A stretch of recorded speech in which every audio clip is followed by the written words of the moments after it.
1981వ సంవత్సరం నవంబర్ నెలలో super star కృష్ణగారితో పాటు నలుగురు అగ్రహీరోల సినిమాలు విడుదలయ్యాయి.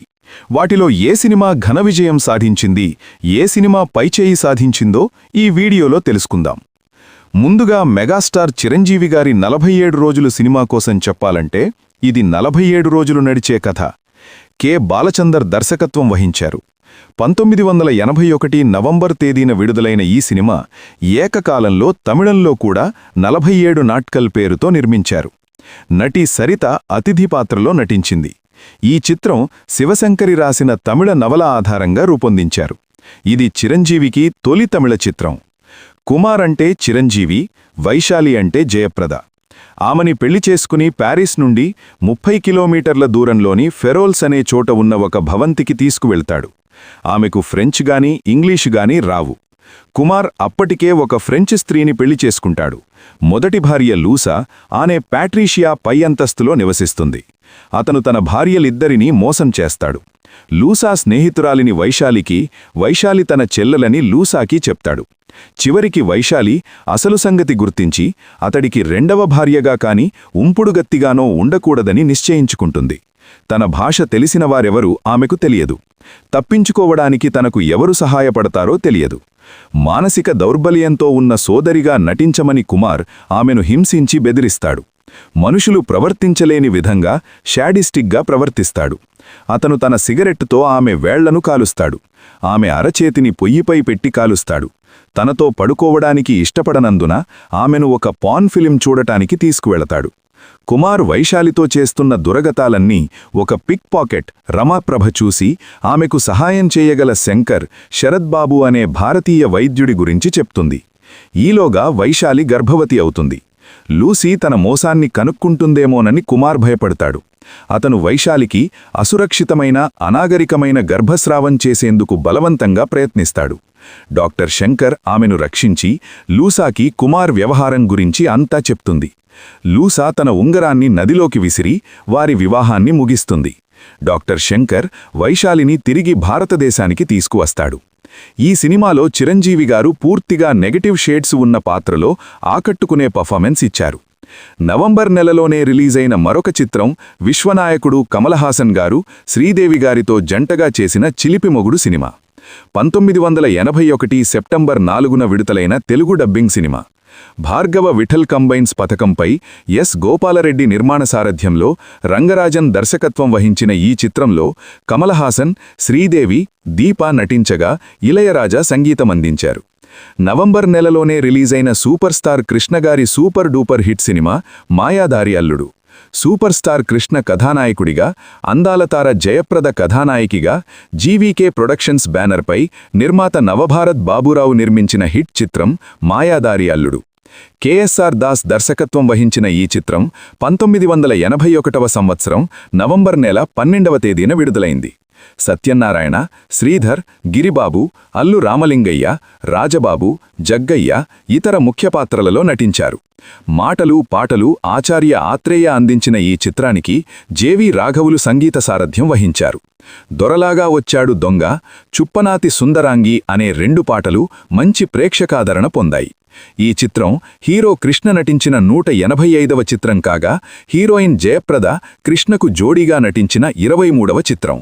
ఈ చిత్రం హీరో కృష్ణ, దర్శకుడు కెఎస్ఆర్ దాసుల కాంబినేషన్లో రూపొందిన 22వ చిత్రం కాగా కెఎస్ఆర్ దాస్ దర్శకత్వంలో కృష్ణ, జయప్రదలు జంటగా నటించిన 7వ చిత్రం.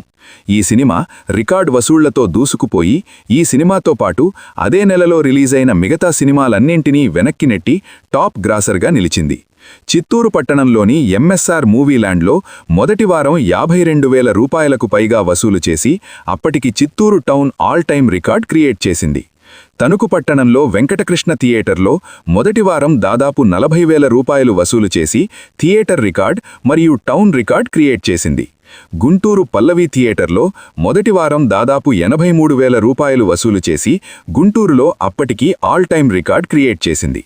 విజయవాడ శాంతి థియేటర్లో డైరెక్ట్గా రెగ్యులర్ ఆటనతో 50 రోజులు ఆడింది. ఏలూరు వెంకటేశ్వర థియేటర్లో 49 రోజులు ఆడింది. విశాఖపట్నం రాజేశ్వరి థియేటర్లో 42 రోజులు ఆడింది. షిఫ్ట్లపై మొత్తం 16 కేంద్రాలలో 50 రోజులు ఆడిన ఈ చిత్రం ఒక కేంద్రంలో షిఫ్ట్పై 100 రోజులు ఆడింది. ఇదే నెలలో రిలీజైన ఇంకొక చిత్రం సూపర్ స్టార్ కృష్ణగారు, జయప్రద గారు జంటగా నటించిన జతగాడు సినిమా. జతగాడు 1981 సెప్టెంబర్ 18న విడుదలైన సినిమా. చందమామ పిక్చర్స్ పథకంపై పివి కృష్ణప్రసాద్ నిర్మించిన ఈ సినిమాకు పి సుబ్బారావు దర్శకత్వం వహించారు. కృష్ణ, జయప్రద సంగీత ప్రధాన తారాగణంగా నటించిన ఈ సినిమాకు చక్రవర్తి సంగీతాన్ని అందించారు. 1981 నవంబర్ నెలలో సూపర్ స్టార్ కృష్ణగారి సినిమా మాయాదారి అల్లుడు సినిమాకు పోటీగా రిలీజైన మరొక సినిమా నటసామ్రాట్ అక్కినేని నాగేశ్వరరావు గారి సినిమా. 1981లో విడుదలైన ప్రేమమందిరం చిత్రం అక్కినేని నాగేశ్వరరావు మరియు దర్శకుడు దాసరి నారాయణరావు గారి కాంబినేషన్లో వచ్చిన ఒక emotional family drama. Suresh productions సంస్థలో రామానాయుడు గారు నిర్మించిన ఈ సినిమా ప్రధానంగా ప్రేమ, త్యాగం మరియు కుటుంబ విలువల చుట్టూ తిరుగుతుంది. ఏఎన్నార్ ఒక హుందాతనం కలిగిన పాత్రలో కనిపిస్తారు. కథలో సెంటిమెంట్ పాలు ఎక్కువగా ఉంటుంది. ఇది ఆ కాలపు ప్రేక్షకులను, ముఖ్యంగా మహిళా ప్రేక్షకులను బాగా ఆకట్టుకుంది. నటసామ్రాట్ అక్కినేని నాగేశ్వరరావు గారు తన సహజ సిద్ధమైన నటనతో సినిమాకు ప్రాణం పోశారు. భావోద్వేగ సన్నివేశాల్లో ఆయన పలికించిన హావభావాలు అద్భుతంగా ఉంటాయి. జయప్రద, ఏఎన్నార్ కాంబినేషన్, వీరిద్దరి జంట తెరపై చాలా అందంగా కనిపిస్తుంది. వారి మధ్య కెమిస్ట్రీ సినిమాకు ఒక ప్లస్ పాయింట్. దర్శకరత్న దాసరి నారాయణరావు గారు మధ్యతరగతి కుటుంబాల్లో ఉండే భావోద్వేగాలను వెండితెరపై చూపించడంలో దిట్ట. ఈ సినిమాలో కూడా డైలాగులు మరియు సన్నివేశాల కూర్పులో ఆయన ముద్ర కనిపిస్తుంది. కెవి మహాదేవన్ గారు అందించిన సంగీతం మధురంగా ఉంటుంది. ముఖ్యంగా పాటలు కథలో భాగంగా వచ్చి ప్రేక్షకులను అలరిస్తాయి. సీనియర్ నటులు గుమ్మడి గారు ఒక కీలకమైన పాత్రలో తనదైన హుందాతనాన్ని ప్రదర్శిస్తారు. సినిమా ఆద్యంతం ఎమోషనల్ బాండింగ్తో సాగుతుంది. దాసరి రాసిన సంభాషణలు ఆలోచింపజేసేలా ఉంటాయి. సురేష్ ప్రొడక్షన్స్ కావడంతో సినిమా మేకింగ్ రిచ్గా ఉంటుంది. నేటితరం ప్రేక్షకులకు కొన్ని సీన్లు కొంచెం ఎక్కువ మెలోడ్రామాగా అనిపించవచ్చు, కానీ ఆ కాలానికి అవి పర్ఫెక్ట్. మొత్తానికి ప్రేమమందిరం ఒక స్వచ్ఛమైన కుటుంబ కథాచిత్రం. అక్కినేని అభిమానులకు మరియు పాతతరం క్లాసిక్ సినిమాలను ఇష్టపడేవారికి ఇది తప్పక చూడాల్సిన సినిమా. ప్రేమలో ఉండే గాథను, కుటుంబ బాధ్యతలను ఈ చిత్రం చక్కగా ఆవిష్కరించింది.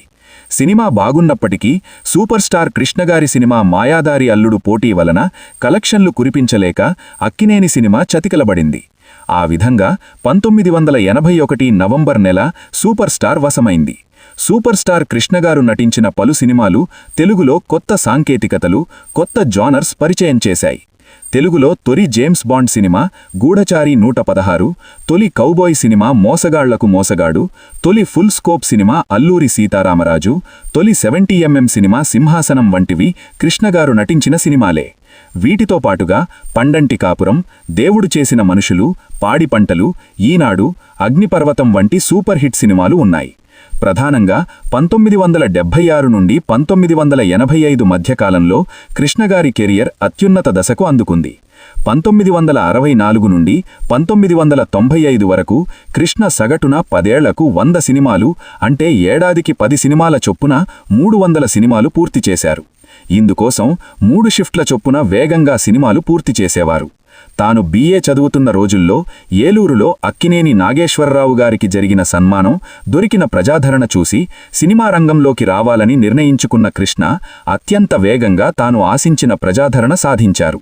కృష్ణకు అత్యున్నత దశలో ఒక సినిమా శతదినోత్సవానికి ఆంధ్రప్రదేశ్ నుండి మద్రాసుకు 30,000 మంది అభిమానులు స్వచ్ఛందంగా 400 బస్సుల్లో తరలివచ్చారు. కృష్ణకు అల్లూరి సీతారామరాజు చిత్రానికి ఉత్తమ నటునిగా నంది పురస్కారం ఆంధ్రప్రదేశ్ ప్రభుత్వం అందించింది. అతనికి ఫిల్మ్ఫేర్ సౌత్ జీవిత సాఫల్య పురస్కారం, NTR జాతీయ పురస్కారం, ఆంధ్ర విశ్వవిద్యాలయం గౌరవ డాక్టరేట్, పద్మభూషణ్ పురస్కారం లభించాయి. ఈ వీడియో మీకు నచ్చుతుందని ఆశిస్తూ ఈ వీడియోకి ఒక లైక్ చేయండి, షేర్ చేయండి, మా ఛానల్ని సబ్స్క్రైబ్ చేసి పక్కనే ఉన్న బెల్ ఐకాన్ని ప్రెస్ చేయండి.